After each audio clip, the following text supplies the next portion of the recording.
Hablemos de la hiperplasia prostática benigna. Como primer punto, tenemos que esta patología tiene relación con la edad, es decir, mientras la edad avanza, mayor riesgo de padecerlo. 40 años 18%. 50 años 29%. 60 años 40%. 70 años 56%. 80 años 88%. 90 años 100%. En el caso de la fisiopatología, podemos dividirlo en dos factores. 1. El factor mecánico, como observamos en la imagen de la izquierda. La clave aquí es la DHT, es decir, la dihidrotestosterona. La testosterona a través de la enzima 5-alfa reductasa pasa a ser DHT. Esta DHT se une al receptor de andrógenos, de manera que se activa la transcripción de genes dependientes de andrógenos. Esto resulta en un aumento de factores de crecimiento y de receptores del mismo. Un factor de crecimiento importante es el FGF7, producido por las células estromales. La secreción es de manera paracrina, por lo tanto tenemos un aumento de proliferación de células estromales y a su vez una inhibición de la apoptosis epitelial. Ese aumento de la cantidad de celular produce un factor mecánico de obstrucción mecánica y este tiene alta potencia en la patología. Aquí vienen en juego los medicamentos como los antiandrógenos, por ejemplo, la finasterida y la dutasterida, que van a tratar de hacer una disminución de los factores de crecimiento, para disminuir la hipercelularidad, es decir, la hiperplasia celular y así evitando la obstrucción. Estos medicamentos para ver los efectos tienen que pasar 6 meses y estos también disminuyen los niveles de PSA, es decir, la prueba de antígeno prostático específico, en un 50%. 2. Factor dinámico. Tiene que ver con la fibra muscular lisa. Si el paciente tiene un tono simpático elevado, esto produce una obstrucción dinámica. En este caso el medicamento es un alfa bloqueador que va a disminuir ese tono simpático y va a mejorar la obstrucción. Actúan muchos más rápidos que los antiandrógenos. A manera macro, la glándula crece por presencia de nódulos y estos pueden ser de firmes color gris pálido a rosado amarillento blando.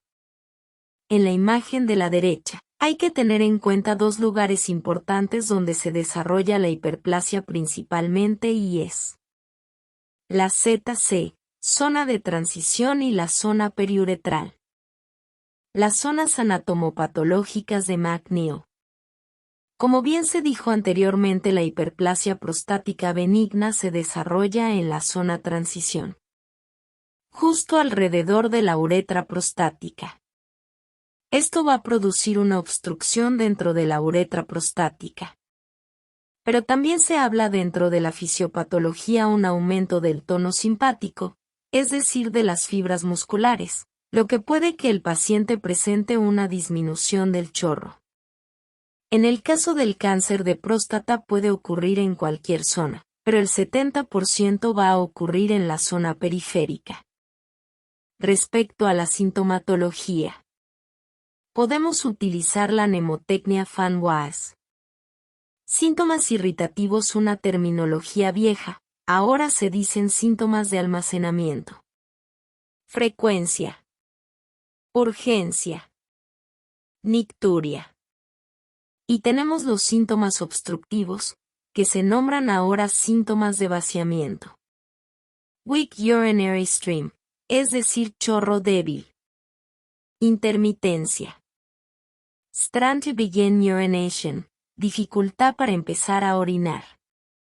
Sensation of emptying bladder completely, sensación de no vaciar completamente la vejiga. IPSS. Puntuación internacional de los síntomas prostáticos. Mientras más alta esté, peor va a ser la calidad de vida del paciente. 0 es ninguna y 5 es casi siempre. 2 es menos de la mitad de las veces, 3 es la mitad, 4 es más de la mitad. Al final se va sumando los puntos para ver qué grado de crecimiento prostático tiene el paciente. Todo esto se lo preguntamos en base a los últimos 30 días. 0 a 7, síntomas leves. 8 a 19, moderado. 20 a 35, severo. De esta clasificación podemos guiarnos en el tratamiento. Leve, seguimiento. Moderado, severo, tratar de iniciar con la farmacología. Si la calidad del paciente no mejora incluso con los mismos, se consideraría la cirugía. Y por último, tratamiento.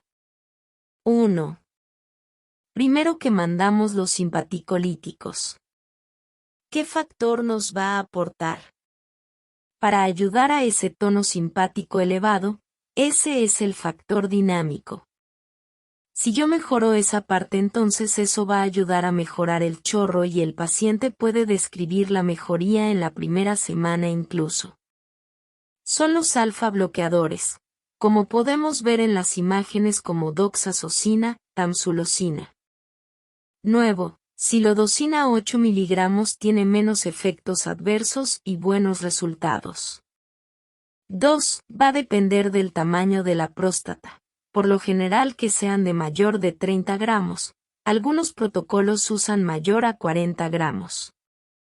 Medicamentos famosos, finasterida, dutasterida. Entonces utilizamos antiandrógenos, ¿qué son?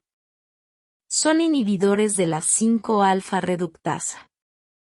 Lo que se ha visto que cuando disminuyó el aumento de DHT de esta última hormona, eso me ayuda a disminuir los factores de crecimiento, a disminuir la sustancia polipeptídicas y esto que es lo que va a producir en hiperplasia finalmente, ese aumento de las células en un mismo volumen.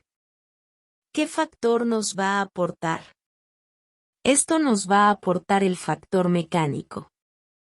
Entonces si yo disminuyo ese producto final hormonal que tiene mucha potencia, que es la que me va a producir mayores factores de crecimiento, entonces yo voy a estabilizar la situación y va a haber cierta reducción y me va a ayudar a esa obstrucción mecánica, que es debido a ese aumento de volumen.